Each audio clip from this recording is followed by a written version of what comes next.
আজকে কথা বলবো মালয়েশিয়া ভিসার সর্বশেষ আপডেট নিয়ে। দেশ এবং দেশের বাহিরে যে যেখানে আছেন সকলকে এনআইটি ইন্টারন্যাশনাল লিমিটেড RL 1316 পক্ষ থেকে স্বাগত জানাচ্ছি। আপনারা অনেকেই আমাদের ইউটিউব চ্যানেলে কমেন্টস করে থাকেন বা পার্সোনালি অনেকেই কল করে থাকেন বা মেসেজ দিয়ে থাকেন হোয়াটসঅ্যাপে, ভাই কবে নাগাদ মালয়েশিয়া ভিসা খুলবে। এই যে আসলে আমরা আপনাদেরকে উত্তর দিতে পারছি না, কারণ আমাদের কাছে অথেন্টিক তথ্য নাই। কিন্তু এই মুহূর্তে আমাদের কাছে একটি অথেন্টিক তথ্য আসছে।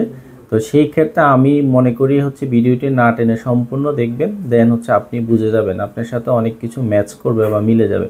আসলে অ্যাকচুয়ালি বাংলাদেশের কলিং ভিসা মালয়েশিয়ার সরকার খুলছে না কেন, এখানে সমস্যাটা আসলে কোথায়?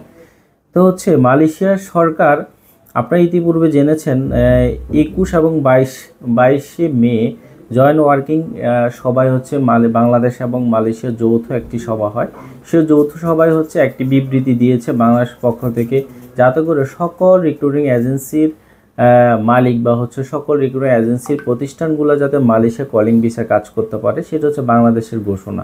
তো মালয়েশিয়ার গভর্নমেন্ট থেকে কিন্তু এই ধরনের কোনো বার্তা দেয় নাই। তো মালয়েশিয়াও একটা সিন্ডিকেট কাজ করতেছে, সেটা আপনারা ভালো করে জানেন। যেহেতু কলিং ভিসা সংক্রান্ত বাংলাদেশেও একটা সিন্ডিকেট আছে, সিন্ডিকেটটা চাচ্ছে অল্প সংখ্যক মালয়েশিয়া এজেন্সির মাধ্যমে যাতে কর্মী প্রেরণ হয়। মালয়েশিয়া ও ওই সিন্ডিকেটটা এরকমই চাচ্ছে। তো দেন আসলে ভিসার কস্টিংটা আসলে বেড়ে যায়। সিন্ডিকেট যখন হয়ে যাবে তখন ভিসার কস্টিং বেড়ে যায়। কিন্তু বাংলাদেশ সরকার এবং বাংলাদেশের কিছু ব্যবসায়ী চাচ্ছে সিন্ডিকেট ছাড়া উন্মুক্ত একটি প্ল্যাটফর্মে আমরা যাতে কর্মী প্রেরণ করতে পারি, সকলেই যাতে অল্প টাকায় মালয়েশিয়া কলিং ভিসায় যেতে পারে সেই বিষয়। আসলে এই মুহূর্তে মালয়েশিয়া সরকার বা বাংলাদেশি সরকার যৌথভাবে একটি রেস্ট্রিকশন দিয়ে দিছে রিক্রুটিং এজেন্সি কারা মালয়েশিয়া কর্মী প্রেরণ করতে পারবে। তো এই রেস্ট্রিকশনে বা এই রিকোয়ারমেন্টটা আসলে কি আদৌ সম্ভব কোনো রিক্রুটিং এজেন্সির মালিকদের এই রিক্রুটমেন্টগুলো আসলে পূরণ করা? তো আমি এক এক করে আপনাদেরকে ব্যাখ্যা সহ বিশ্লেষণ করব।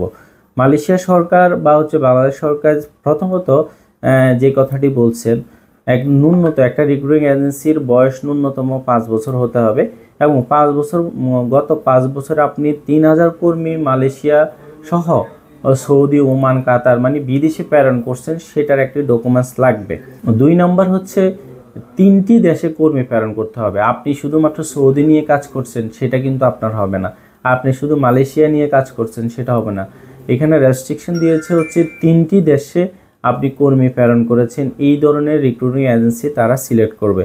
3 নম্বর এজেন্সির বিরুদ্ধে কোনো মামলা আছে কিনা, কোনো মানব পাচার আইনের মামলা আছে কিনা, সেটা একটা শ্রম আইন লঙ্ঘন করেছে কিনা। কোনো রিক্রুটিং এজেন্সি শ্রম আইন যদি লঙ্ঘন করে, সে এই মালয়েশিয়া কলিং ভিসা পাঠাতে পারবে না। এবং জোরপূর্বক কোনো প্যাসেঞ্জার বা যাত্রীর কাছ থেকে অর্থ আদায় করেছে কিনা, এই ধরনের যদি এভিডেন্স থাকে বা নোটিশ থাকে, তারা কিন্তু মালয়েশিয়া কর্মী প্রেরণ করতে পারবে না। এটা একটা ভালো দিক। এবং 4 নম্বরে বলছে নিজস্ব রিক্রুটিং এজেন্সির নিজস্ব ট্রেনিং সেন্টার থাকতে হবে, যেখানে ট্রেনিং সেন্টারে ইন্টারভিউ হয়, মানে বড় সড়ো একটা ট্রেনিং সেন্টার থাকতে হবে। ট্রেনিং সেন্টারে যা যা আসলে করা দরকার বা সকল কিছু দেখাতে হবে এবং ট্রেনিং সেন্টারটি এবং ভিজিট করবে গভর্নমেন্ট।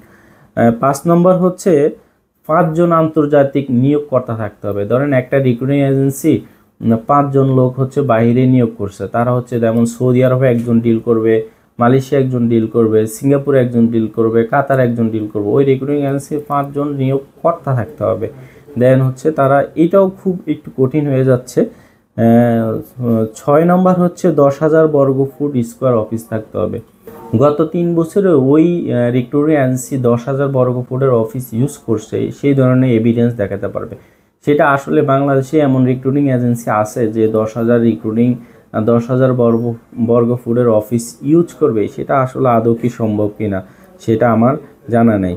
বেসরকারি রিক্রুটিং এজেন্সি এই যে সিলেকশন ক্রাইটেরিয়া যারা দিল বা আমাদেরকে যেটা দিল, সেটা কি আদৌ সম্ভব? দেন মালয়েশিয়া এবং বাংলাদেশ সরকার যৌথভাবে এই মিটিংটি করেছেন এবং এইভাবে রিক্রুটিং এজেন্সি সিলেকশন করবে।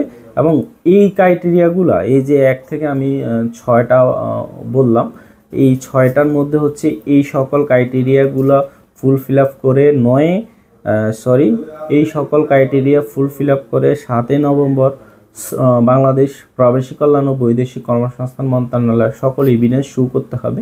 দেন হচ্ছে মন্ত্রণালয় যাচাই বাছাই করবে, যাচাই বাছাই করে কারা কারা ইলিজেবল বা কারা কারা সিলেক্টেড হবে, দেন এই সিলেক্টেড কপিগুলো মালয়েশিয়া প্রেরণ করবে। দেন মালয়েশিয়া সরকার হয়তোবা যদি যাচাই বাছাই করে দেন হচ্ছে লাইসেন্সগুলো সিলেক্ট করবে। এত কঠিন এত জড়তার মধ্যে আসলে এই ক্রাইটেরিয়াগুলো ফুলফিল আপ করা কি আদৌ সম্ভব হবে? তা আমরা চাচ্ছি তারপরও মালয়েশিয়ার শ্রমবাজারটি ওপেন হোক। এখন আপনাদের মতামত কি?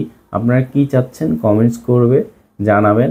মালয়েশিয়া বাজারটি হচ্ছে 7 নভেম্বর, যেহেতু গভর্নমেন্ট বলল আজকে হয়তো অনেকেই সিটি পাবে, যে সিটির মধ্যে উল্লেখ আছে এই যে 7 থেকে 8টা ক্রাইটেরিয়া, এই 8টা ক্রাইটেরিয়া ফুলফিল আপ করতে পারলেই ওই রিক্রুটিং এজেন্সি মালয়েশিয়া কাজ করতে পারবে। কিন্তু হ্যাঁ, আরেকটি কথা বলে রাখি, যাদের বৈধ রিক্রুটিং এজেন্সি আছে তারা ওই যে লাইসেন্সগুলি ইলিজেবল হবে তাদের এজেন্ট হিসাবে তারা কাজ করতে পারবে। কিন্তু আমার মনে হয় বাংলাদেশে 10,000 বর্গফুট স্কোয়ার অফিস আমার মনে হয় 2-3টা পাওয়া যাবে কিনা আমার সন্দিহান। তো সেক্ষেত্রে এই জিনিসগুলো আরও যদি শিথিল না করে তাহলে হচ্ছে আসলে কাজ করা আমাদের জন্য মুশকিল হয়ে যাবে, এবং কর্মী আসলে আদৌ কি মালয়েশিয়া বাজারটা ওপেন হবে কিনা সেটা হচ্ছে সন্দিহান বা হচ্ছে দোআশায় থেকে যাবে। তো হচ্ছে আজকে এই পর্যন্তই। ভিডিওটি সম্পূর্ণ যারা দেখছেন তাদেরকে ধন্যবাদ। আমাদের অফিসের ঠিকানা হচ্ছে ঢাকা নয়াপল্টন, চায়না টাউন, পশ্চিম টাওয়ার, লিফটের 8-এ, এনআইটি ইন্টারন্যাশনাল লিমিটেড, RL 2316।